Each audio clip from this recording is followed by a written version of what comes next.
आमच्या दृष्टीने आपण PHP चॅप्टरमधले 100 फिल इन द ब्लँक्स पाहू. PHPचा पूर्ण अर्थ काय आहे तर हायपरटेक्स्ट प्री प्रोसेसर आहे. नंतर PHP फाईलचा एक्सटेन्शन काय असतो .php म्हणजे PHP प्रोग्राम लिहिल्यानंतर तो सेव्ह कसा केला जातो, कुठलंही अक्षर A-B काय असेल ते नाव वगैरे आणि .phpने वापरला जात असतो. PHP ही डॅश साईड स्क्रिप्टिंग लँग्वेज आहे. तर हे सर्व्हर साईड स्क्रिप्टिंग लँग्वेज. PHPमध्ये व्हेरिएबल चिन्ह आहे, डॉलर चिन्ह आहे. स्पष्टीकरण प्रत्येक व्हेरिएबल डॉलरने सुरू होत असतो. PHPमध्ये इको कशासाठी वापरतात, प्रिंट आउटसाठी वापरतात. PHPमध्ये प्रिंट हे कशासाठी वापरलं जातं, हे सुद्धा प्रिंटसाठीच वापरलं जातं, स्टेटमेंट म्हणून वापरलं जातं. PHP केस डॅश आहे, काय केस सेन्सिटिव्ह आहे, म्हणजे त्याच्यामध्ये व्हेरिएबल नेम वगैरे आपण जर चुकीचे वगैरे लिहिला स्पेलिंग तर ते कोड म्हणजे तो एरर दाखवतो. PHPमध्ये कमेंट्ससाठी काय वापरतात, डबल फॉर वापरतात. जर का मल्टीलाईन कमेंट्स असेल तर डॅश वापरतात.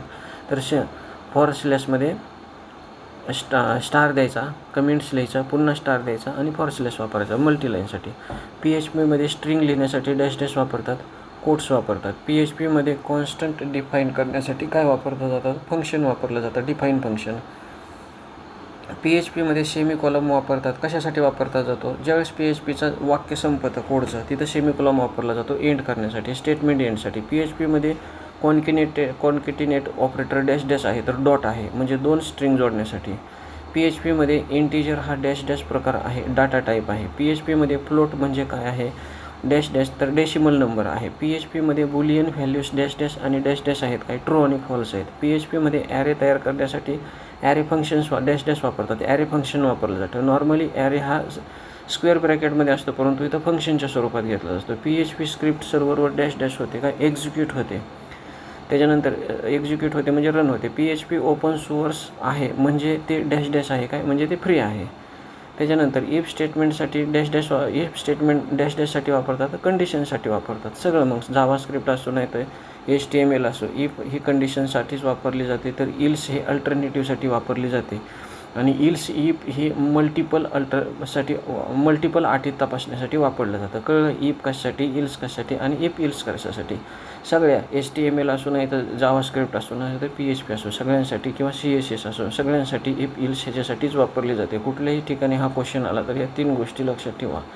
कुठलं, कंडिशन, अल्टरनेटिव्ह आणि मल्टिपल. स्विच स्टेटमेंट डॅशसाठी वापरले जाते, मल्टिपल चॉईससाठी. तिन्ही प्रोग्रॅमिंगमध्ये हे अशीच वापरली जाते. फॉर लूप वापरताना डॅश इटरेशनसाठी ॲन्सर फिक्स्डसाठी वापरलं जातं. तिन्ही प्रोग्रॅमिंग लँग्वेजमध्ये फिक्स्डसाठीच फॉर लूप वापरलं जातं. व्हाईल लूप चालतो तोपर्यंत कंडिशन काय आहे, ट्रू असते. कंडिशन खोटी झाली की लगेचच ते लूपमधनं बाहेर पडतं. डू व्हाईल लूपमध्ये कंडिशन शेवटी डॅश केली जाते, चेक केली जाते, म्हणजे तो एक वेळेस तरी काय केला जातो, लूप चाललाच जातो. ब्रेक वापरताना लूप डॅशसाठी स्टॉप होतो. थांबवण्यासाठी लूप ब्रेक स्टेटमेंट वापरलं जातं. कंटिन्यू वापरतात डॅश इटरेशन स्किप करण्यासाठी, करंट सध्याची फेरी टाळण्यासाठी. कॉम्पॅरेटिव्ह ऑपरेटर म्हणजे इज इक्वल टू म्हणजे काय, equal.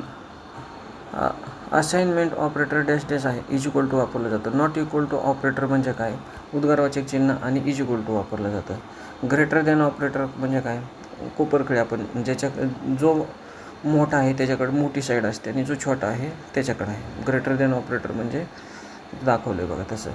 Logical and operator double and. Logical or operator म्हणजे दोन्ही कंडिशनल ट्रू असली तर ट्रू होतं, हे 2 अशा सरळ रेषा.